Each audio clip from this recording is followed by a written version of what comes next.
What's up, y'all? Welcome back to the channel. It's Jessica B, and I am back with another video. Today I have a word, okay, and I know that this word is gonna bless somebody because it blessed me. Okay, recently, like the past couple months, God has been talking to me about basically letting the old things, the things of the past, letting them die, right? So old ways, old mindsets, old habits, thought patterns, people, places, things, letting it go, because I can't take those things into this new era that he is ushering me into, right? Yesterday, I went to Dollar General, right? Because I had to get my cat some food.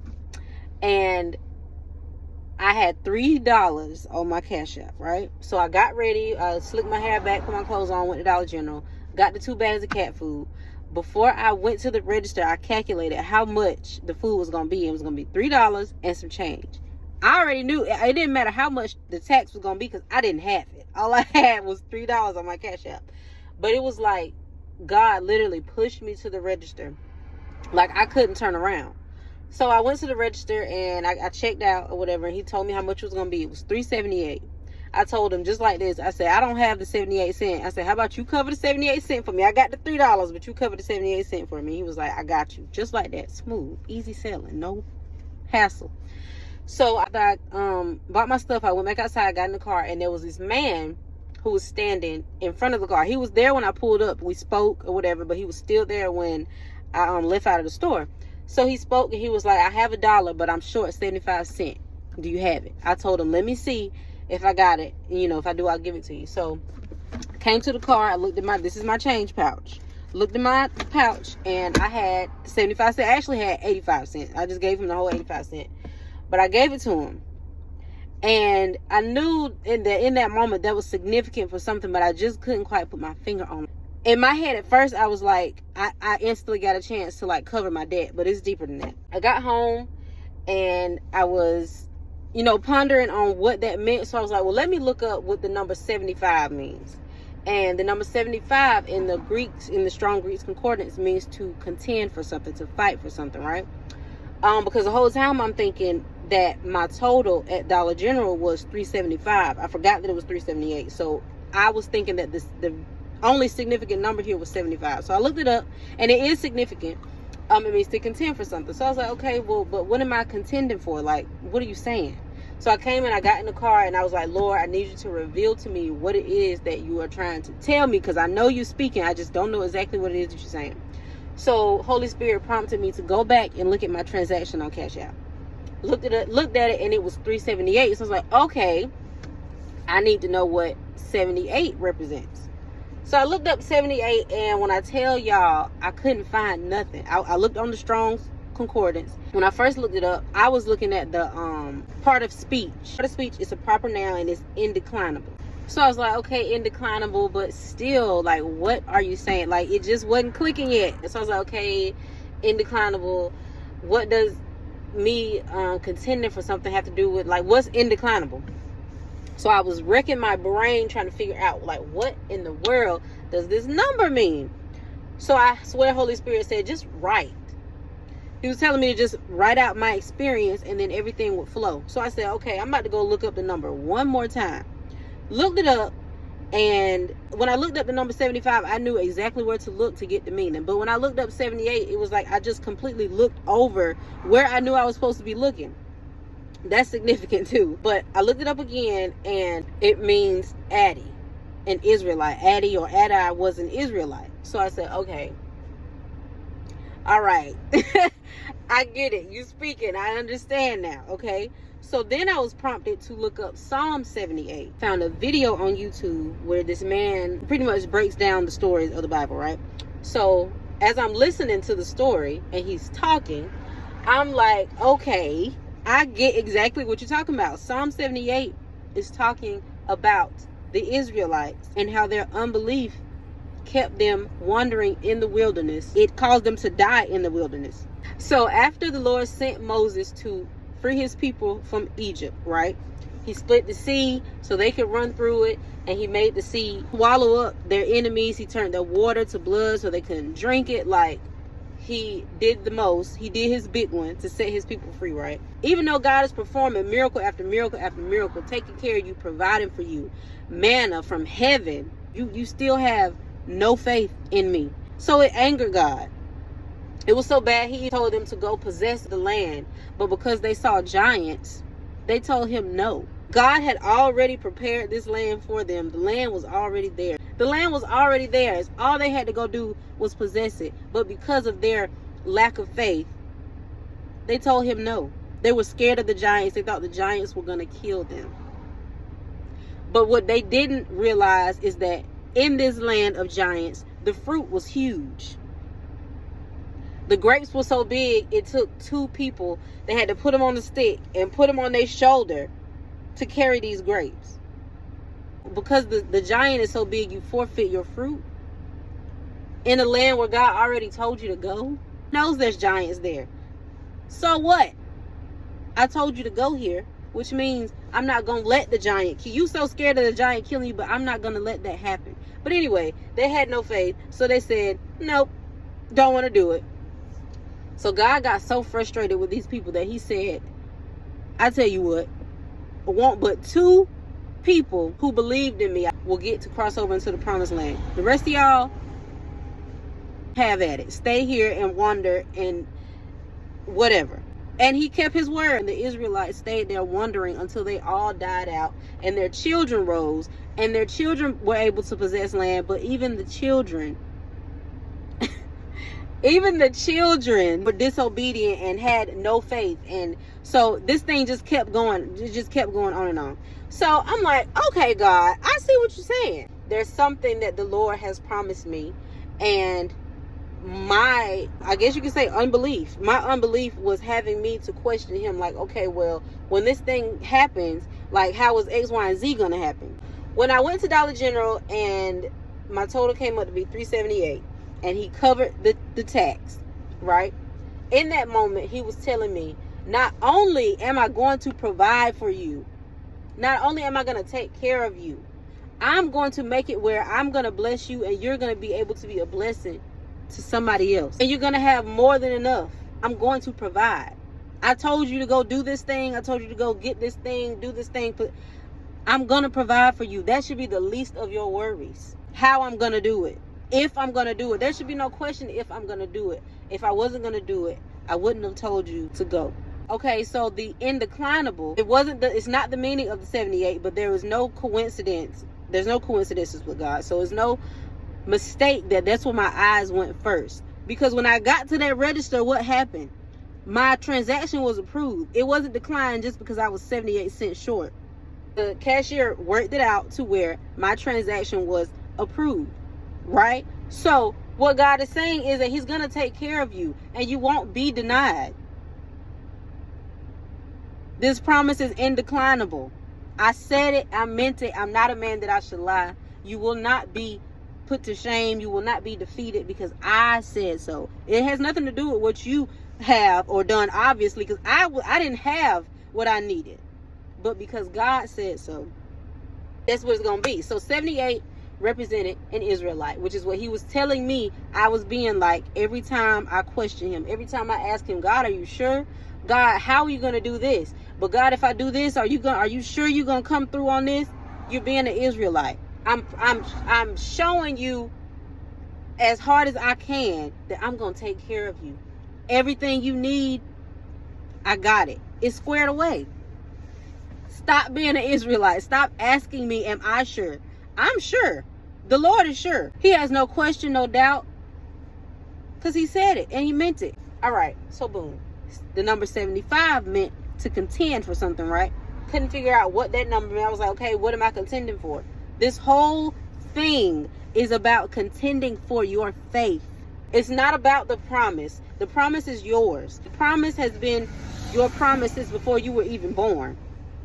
So the promise is set in stone. All you have to do is get there, right? Because faith, when you can't see exactly how a thing is going to happen, it's hard to keep faith. It is. It is a fight, but you will be victorious. This fight is indeclinable. You're going to win this battle. It's about the journey. It's about who you become on your way to the promise. Obviously, as the Israelites demonstrated, God could promise you a thing. He could tell you, you're gonna be in the land of flowing milk and honey, and anything you can ask or think is gonna be there. I'm gonna provide for you daily, like everything you need is there. I've gone before you. This land is yours. But if you don't believe, you might as well forget about the promise. Somebody can prophesy something to you all day long. You can go to church, get prophecies every single Sunday.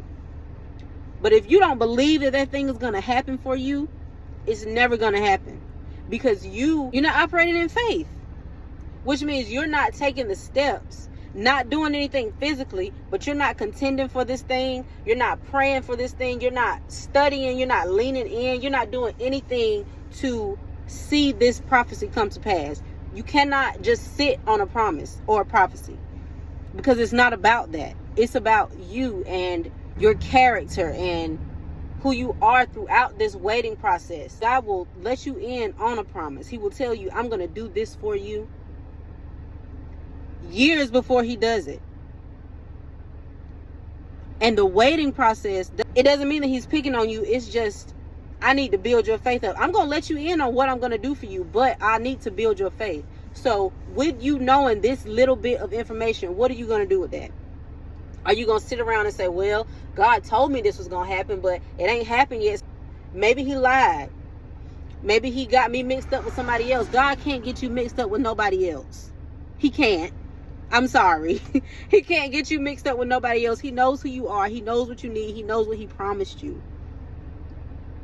He just needs to see that you're going to put some fight in this thing. Because if he was to tell you, I'm going to make you a millionaire tomorrow, with no waiting season, with no waiting process, with no processing you, you're going to be this person with all this baggage and things.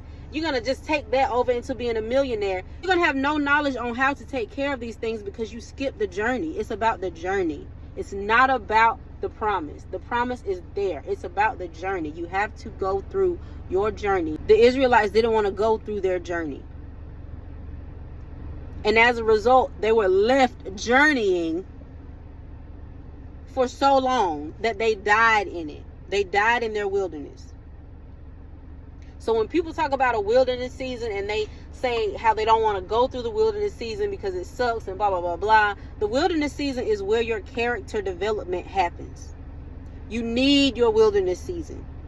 So when you come out of that thing, you won't forget God because you know what it took to get here or there. 2, he's dealt with everything in you that could possibly make you forfeit this promise. He's dealt with you about your attitude. He's dealt with you about poverty. He's dealt with you about lack. He's dealt with you about sin and temptation. He's dealt with you on these things. You graduate from a wilderness season to a promised land. But there is a process, there is a journey that you have to go through, and you cannot get to where he is trying to get you without the journey. So the Israelites complained their whole journey. Yeah, you gave me manna, but I don't want manna. I want meat now. And I'd rather go back to where I was being held captive and to where I was a slave, where they had meat, simply because there was meat there. They're not providing me manna. They're not providing me anything other than meat. All I get out of that place, out of Egypt, was I was a slave. I just got a little meat. But here in my wilderness season, I'm free. I'm being provided with manna. I have everything that I need on this journey. And the journey was not the destination. It's what they didn't seem to understand. But that's where your faith comes to play. You have to have faith to be able to see where you're going. You need faith to be able to see where you're going. Without faith, all you see is what's in front of you. Without faith, all you see is that I'm on this journey. I don't know when it's going to end. I don't know when it's going to be over. I just want to get to the promise. We all want to get to the promise. We all want to get to what God has promised us. But you need that character development. And the character development comes from the journey. You can't get there without it. I'm sorry. It'd be nice. But what I've learned in these past couple months, God has been bringing things up and uprooting things out of me that I didn't even know was there. And had I carried these things, if I was to carry these things over into this promised land, I would ruin it. I would fumble it. I would tear it down by my own hands. So all the times I thought, I'm ready, I can do this, I was not ready. I wasn't ready. I thought I was ready, but I wasn't ready. God's timing is perfect. He knows when to put you where he needs you to be. And you're never late. You're always right on time. But the Israelites could not see that. And I think that's so sad. And I don't want to be like an Israelite. But he was telling me, every time you question me, even though I'm showing myself mighty, even though I've performed miracle on top of miracle, you still question whether I'm going to take care of you. That's crazy.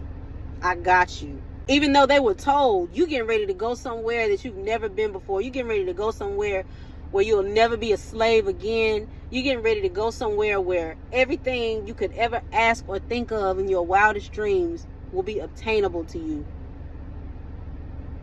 They didn't have faith to believe it.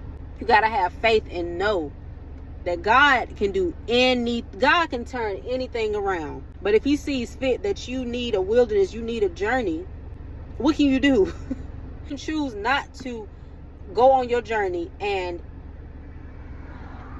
then what? You may encounter good things. You may get the house or get the car or get the husband or wife or get the kids or get whatever, the career, but it'll never ever be what God had in the books for you. And what he has for you is far greater than what you could ever do for yourself. Because when we're doing things out of our own will, we're only doing stuff that we're only doing things that we think is good for us. God does what he knows is good for us. I've learned to war in my journey. I'm still learning. And that's another thing. The journey never ends. The journey never ever ends. Yeah, you get to promises that he told you, but once you get to that promise, guess what? More lessons to learn. It never ends. If the enemy can trick you out of your belief, he don't need to do nothing else. If he can take your faith, he's got everything. So the Lord is saying to you today, contend for your faith. Contend for your faith. Do whatever it is that you have to do to contend for your faith.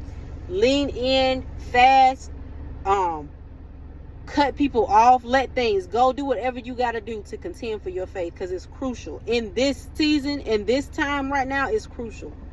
Because he's getting ready to do things that you can't even wrap your brain around. It's not even humanly fathomable what the Lord is getting ready to do. But if you don't have the faith to believe that he can knock your socks off, it's not that he's not doing it. It's not that he don't want to do it.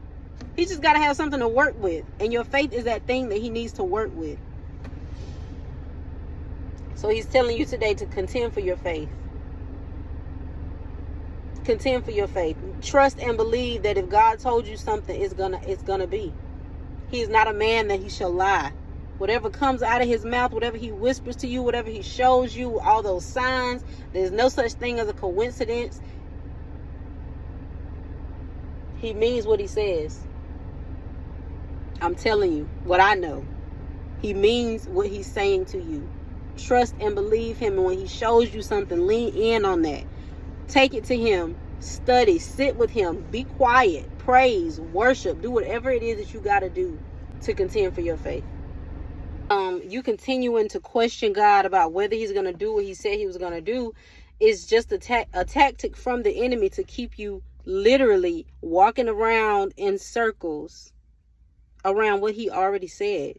That's you operating out of fear that the Lord is not going to come through. So instead of you just going ahead and doing what he told you to do, you're dwelling on the fact that you're afraid that he's not going to come through, when he in fact cannot not come through for you if he already told you he was going to do a thing.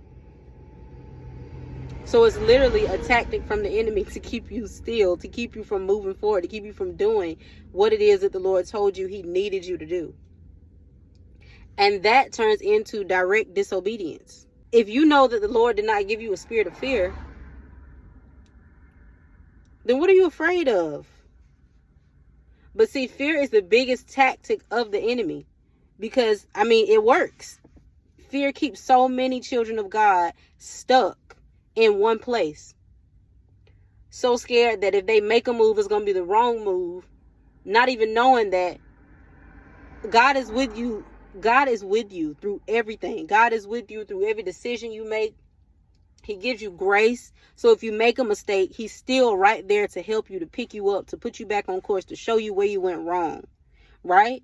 So we be thinking, well, I'm just going to stay right here because I don't want to do the wrong thing. And I know he told me to do this, but I'm scared. So I'm just going to stay right here. Why would you do that? You're just prolonging the promise, number one. And you're just prolonging your journey. Journey that was supposed to be over 3 months ago. You still on this journey because you're scared to move. It's time to move. You have to go. God told you to do something. You have to at least start taking the steps to doing that thing. Whatever it is that he told you those steps were, do it. Do it afraid. You might be scared. Do it afraid. Do it anyway. God can tell you all day long, go, go, go. God can confirm to you. I've learned that also out of fear, we continuously ask for confirmation, and he'll give it. But what good is that confirmation if you're not going to act on what he's confirming? God put a big old red balloon in the sky and said, go. And you say, okay, God, I seen that, but I need one more confirmation. No, you don't. You need to go like that big red balloon in the sky said. Just go. And you'll see that along your journey, he's going to send destiny helpers. He's already gone before. Whatever it is that you're worried about, trust and believe that God has already handled that. You don't need to eat. Don't even think about that. Don't even think about that. Along your way, he's going to send destiny helpers. He's going to send opportunities. He's going to do what he need to do to make sure you get there. Because he's not going to send you on this thing. He's going to usher you. He's going to make sure you get where you got to go and do what you got to do safely and securely. He just is. He just is. And we have to know that we know that God is our provider. He's our protector. And he's never not with us.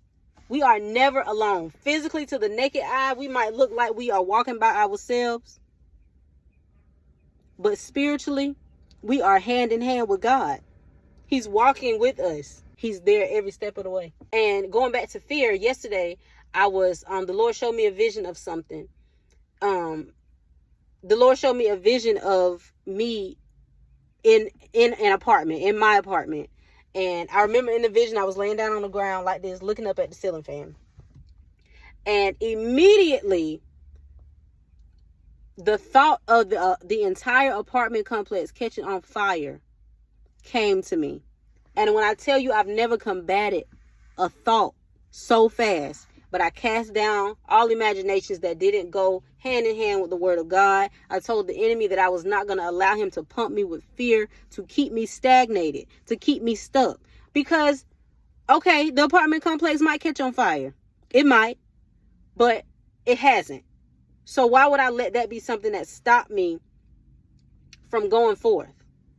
And a lot of times when we get thoughts like that, we think it's just ourselves. So, because I know me personally, when I think crazy stuff and I know it's crazy, I'll tell myself to shut up. But I know that that's not me. Those are not my thoughts. That is literally the enemy trying to pump me with fear. And the Holy Spirit told me, you consider what could go wrong before you ever consider what could go right. You're allowing fear to trick you out of so much when I already told you it's yours. And that's all I got to say. This video is actually longer than I expected it to be. But that's all I got to say. Contend for your faith today, right now, in this moment. Start right now contending for your faith, because I promise you it's well worth it. Submit to the journey and contend for your faith. That's it. And that's all I got to say. I'll see y'all in my next video.